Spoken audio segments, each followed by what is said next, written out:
Muito bem, meus queridos alunos do ITEP em todo o Brasil e no mundo, hein? E no mundo, estamos chegando lá. Nós vamos para mais uma aula aqui de arqueologia bíblica, falando agora sobre a epopeia de Gilgamesh, a Tabuinha 11. Importante achado arqueológico, que ainda gera muitos debates, mas trouxe a confirmação do relato do dilúvio no livro de Gênesis. Então acabou sendo a história do dilúvio sobre a perspectiva da Mesopotâmia. Muitos céticos, inimigos aí da palavra de Deus, eles alegam que quando os judeus foram para o cativeiro babilônico na Mesopotâmia, chegaram lá e encontraram o épico de Gilgamesh. E chegando lá eles copiaram, plagiaram, já que o épico de Gilgamesh falava já da história de um dilúvio. Então a epopeia de Gilgamesh é um antigo poema, tá, épico da Mesopotâmia, que conta a história então de um dilúvio mundial semelhante ao da Bíblia. Isso aqui foi importante porque até então o dilúvio era um mito, um mito. Aí encontra-se a epopeia de Gilgamesh confirmando que teve um dilúvio. Então eles acusam os judeus de plágio, tá? Então nós temos 3 pontos. Alguns historiadores acreditam que a história suméria da epopeia tem influenciado a narrativa hebraica sobre o dilúvio, o que eu não acredito. Crentes consideram a epopeia como uma evidência extra-bíblica do dilúvio, o que eu acredito. E céticos consideram a epopeia como a fonte de onde a Bíblia copiou o relato do dilúvio, aquilo que eu disse.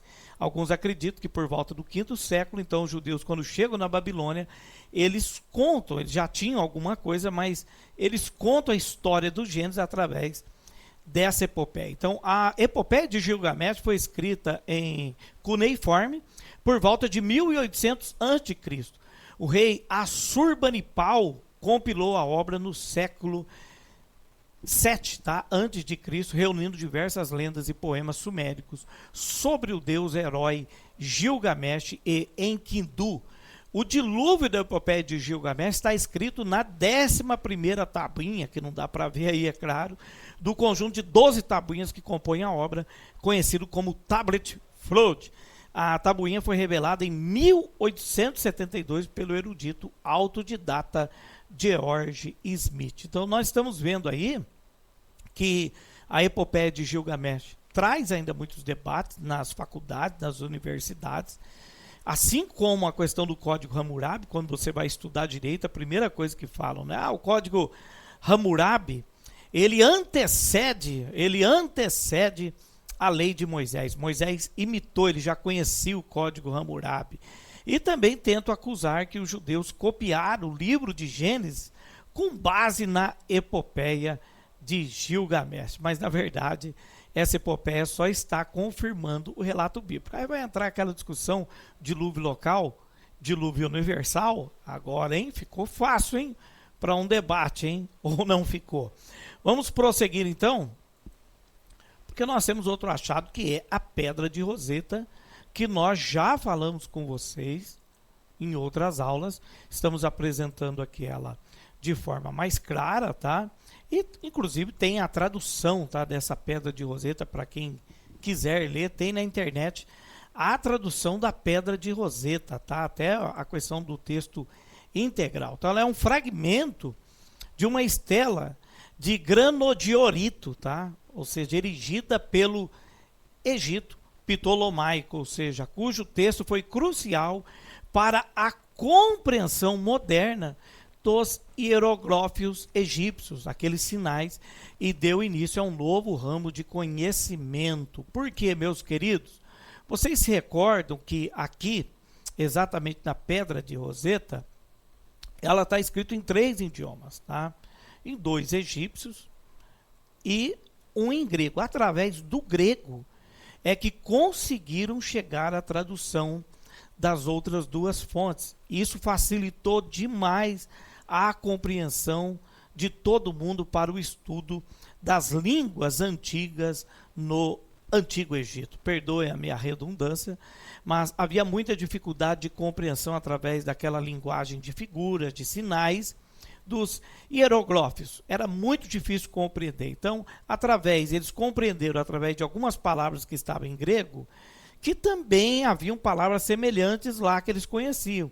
Então, eles deduziram que tratava-se de 3 textos, um em cima do outro, igualzinho. Então, eles fizeram a tradução. Tem, meus queridos, tá? Tem na internet essa tradução completa, tá?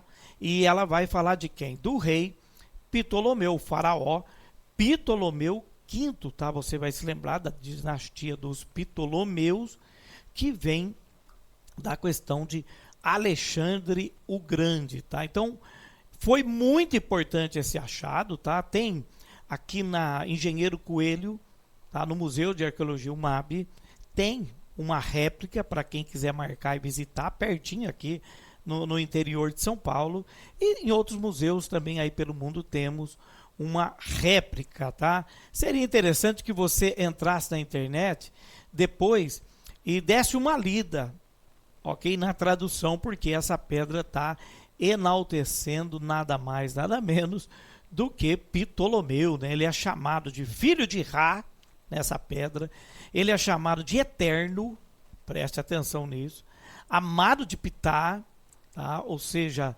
ele tem várias coisas atribuindo a ele a divindade.